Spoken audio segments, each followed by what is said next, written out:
Et salut à tous, j'espère que vous allez bien. Aujourd'hui on se retrouve pour un nouveau jeu talk où nous allons parler de DC Comics, de super-héros, mais aussi surtout de super-vilains, car nous allons voir le tout dernier jeu sorti de la gamme DC Comics Deck Building, à savoir Forever Evil. Allez, c'est parti.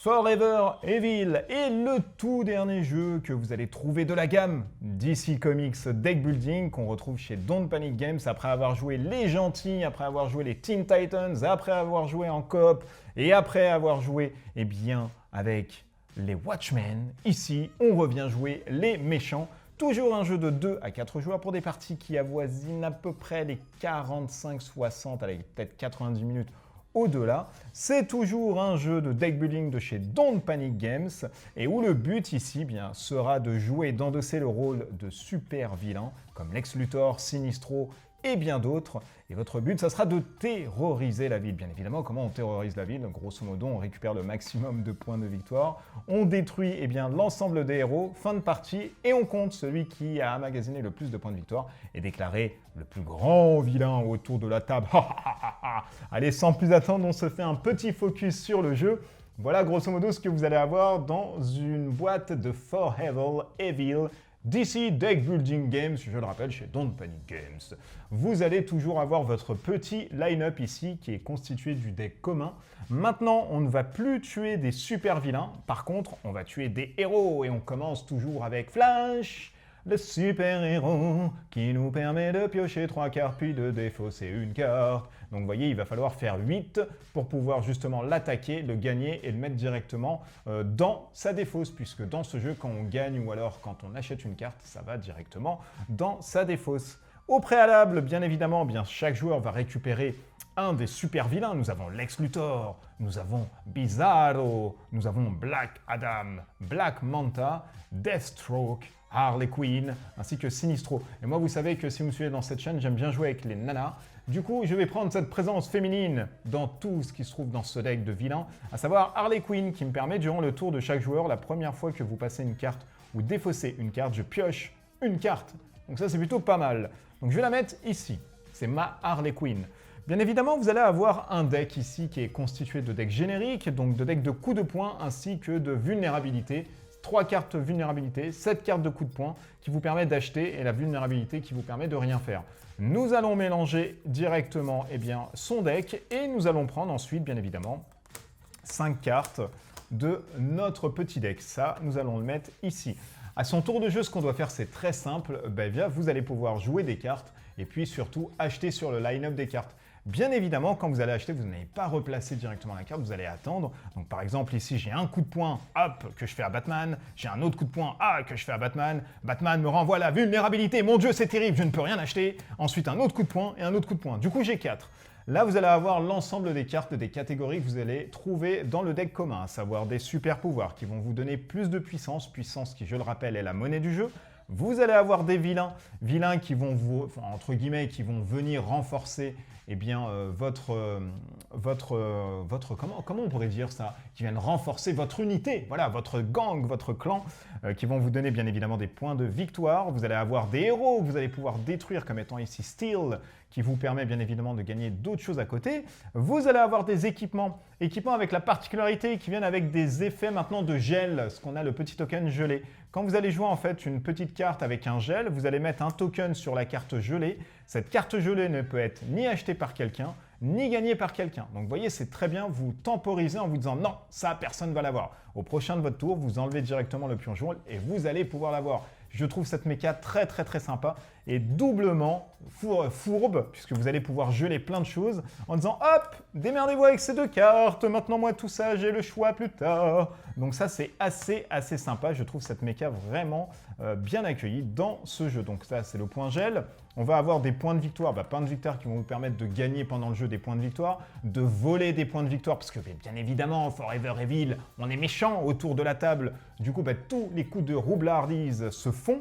Et bien évidemment, vous allez avoir le retour des cartes lieu. Les cartes de lieu, quand vous les gagnez, vous les mettez dans votre défausse. Quand elles apparaissent, vous les laissez directement sur vos plans de jeu au détriment des autres cartes qui vont directement dans la défausse. Donc bien évidemment, un tour de jeu, je vais vous montrer, mais vous l'avez compris, hein, ceux qui suivent cette chaîne sont dotés d'une intelligence au-dessus que la mienne. Vous allez avoir 4 cartes de puissance comme ici, vous voyez, des coups de poing.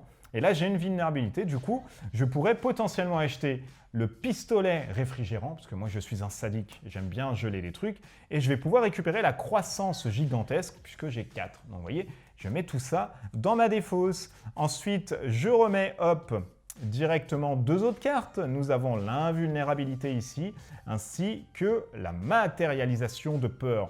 Je récupère mes 5 dernières cartes que j'ai ici. On repart sur un autre tour de jeu. Cette fois-ci, je n'ai uniquement que 3 ainsi que 2 vulnérabilités. Eh bien, je vais détruire par exemple ce héros qui me permet, hop, de faire d'autres choses à côté. Donc, je récupère ensuite l'ensemble de mon deck, y compris hop dans la défausse.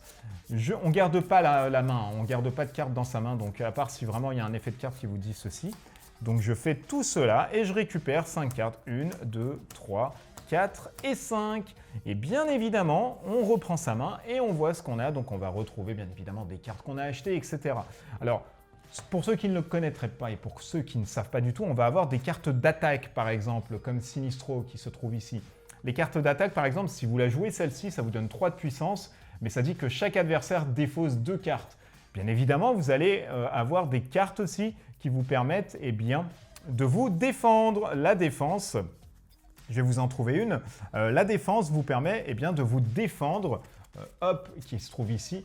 Elle vous permet de vous défendre. Vous pouvez défausser cette carte pour éviter une attaque. Donc, au lieu de défausser 2 cartes, vous allez défausser uniquement qu'une carte en vous défendant. Donc, vous voyez, donc ça aussi, c'est assez sympa. Il y a beaucoup d'interactions. C'est très cool. Bien évidemment, quand vous allez tuer un super-héros, vous le mettez dans votre défausse et vous ne révélez pas du tout un autre super-héros. Ce n'est pas possible. Il faudra attendre la fin de votre tour pour révéler un autre super-héros. Alors, pour ceux que ça intéresserait, dans les super-héros, nous allons avoir, et nous commençons toujours avec Flash, et ensuite, vous allez avoir Green Arrow qui se trouve ici, Wonder Woman, Shazam, le Swamp Thing, le Martian Manhunter, le Superman, le Batman, l'Aquaman, Constantine, Green Lantern, ainsi que Cyborg qui se trouve ici directement. Bien évidemment, quand vous en avez plus, c'est la fin de partie et on compte directement les points de victoire. Allez, on se fait un petit dézoom et je vais vous donner mon avis sur ce DC Comics Deck Building Forever Evil. Alors moi j'aime beaucoup, voilà, j'aime beaucoup l'univers des super-héros, des justiciers, que ce soit Marvel ainsi que DC Comics. Petite préférence peut-être pour DC Comics parce que l'univers est très sombre et très noir. Ici on va trouver des formidables illustrations, ça c'est toujours à l'accoutumée chez les personnes qui font ce jeu, qui est Cryptozoic Games si je ne dis pas de bêtises. Oui, mais là c'est Cryptozoic Games Entertainment. Et du coup, ça vous permet de vous plonger assez facilement dans cet univers de justice noire, etc. Donc ça marche très bien. Mécaniquement, si vous connaissez un peu la gamme de DC Comics, c'est la même chose. Mais pour ceux qui ne connaîtraient pas la gamme et qui verraient uniquement cette vidéo, sachez que c'est un jeu qui tourne très bien. On est sur une sorte d'ascension-like, c'est-à-dire qu'on va essayer de détruire le maximum de super-héros pour arriver à la fin de partie et de compter son deck. Alors, bien évidemment, peut-être certaines personnes seraient susceptibles de se dire « Mais attends, mais finalement, ça va être comme du Saint-Seiya, on va juste acheter, acheter, acheter. Et du coup, on va avoir un deck, une sorte de tower deck. Et puis voilà, celui qui a le plus de points de victoire est fini. » Non, eh ben non, pas ici. Pas ici, pourquoi? Parce que vous avez une vraie synergie à avoir dans votre deck. Effectivement, si vous avez un tower deck, pour pouvoir épurer le tower deck, ça va être un peu compliqué. Donc un deck qui se fait à peu près d'une 50-60aine de cartes. On n'y arrive pas ici, mais bon, quand bien même, vous n'allez pas pouvoir harmoniser et avoir vos combos qui sortent assez vite. Et forcément, l'autre à côté va essayer d'épurer son deck, va avoir de grosses cartes avec 5 points de victoire, etc. Du coup, il va vite prendre l'ascendant. Donc il y a une petite gymnastique à avoir. Les pions gel, formidable. Moi, c'est ce que j'attendais dans ce Forever Evil, c'est-à-dire comment nous allons avoir des coups de Trafalgar autour de la table. Alors, on l'avait un tout petit peu dans les anciennes gammes, etc. Mais là, ça rajoute encore du piment en vous disant « Haha, je t'ai gelé cette carte, je n'ai pas assez pour pouvoir l'acheter. » Eh bien, personne ne va l'acheter. Donc, il va falloir vraiment la détruire, parce que vous pouvez détruire une carte gelée pour pouvoir l'enlever. Mais si personne n'a une carte de destruction, l'autre va pouvoir la racheter. Donc voilà, il y a plein de trucs assez sympas. Franchement, ça tourne hyper bien. Si vous avez l'ensemble de la gamme ou alors certains jeux de DC Comics, sachez qu'il vous est proposé à l'intérieur des variantes. Variantes qui vous permettent de jouer avec des ennemis autour de la table, donc des joueurs qui vont être des vilains et d'autres joueurs qui vont être des super-héros. Donc ça combote aussi assez bien. J'ai pas pu tester en toute franchise celui-ci, j'ai juste lu et j'ai juste vu des retours sur BGG, etc. Et paraîtrait-il que ça tourne aussi assez bien. C'est une variante voilà, qui vous permet d'harmoniser un peu la chose. Donc voilà, un deck building assez accessible qui tourne très bien. Si vous aimez en plus l'univers avec de jolies colorisations et de artwork, donc franchement c'est assez sympa. Maintenant, les points négatifs qu'on peut trouver là-dessus, vous allez toujours malheureusement avoir le facteur aléatoire chance, votre deck ne sort pas assez vite, ou alors voilà, on vous prend à chaque fois, on vous rafle sur le poteau les cartes à côté, en vous disant non mais j'ai jamais de cartes. Les coalitions qui peuvent arriver autour de la table, si vous jouez à plus de 2 joueurs, ça va être un peu compliqué en disant tiens, on va taper sur lui. Forcément, à un moment donné, vous n'allez pas pouvoir vous en sortir. Mais bon, ça, c'est comme dans tous les jeux qu'on va retrouver sur Ascension, etc. Donc voilà, moi, c'est sans grande surprise que j'ai vraiment adoré celui-ci, parce que j'aime bien ce que font Cryptozoic sur la gamme DC Comics. Et c'est vrai que celui-ci, j'étais un peu réticent en me disant mais tiens, jouer les vilains, ça va être un peu bizarre. Franchement, force est de constater que ça roule très bien. Il y a plus de roublardise, il y a plus de coups en travers de la gorge, etc. Et puis le pion gel apporte une méca, mine de rien, qui est vachement rafraîchissante, sans faire de mauvais jeu de mots. Alors finalement, après tout ce charabia, est-ce qu'il faut y aller ou pas du tout ? Je vous dirais que si vous êtes amateur comme moi de DC Comics, de l'univers et que vous cherchez un deck building comme Ascension, etc., on n'est pas sur du coop, là on est vraiment sur de l'aspect affrontement, etc.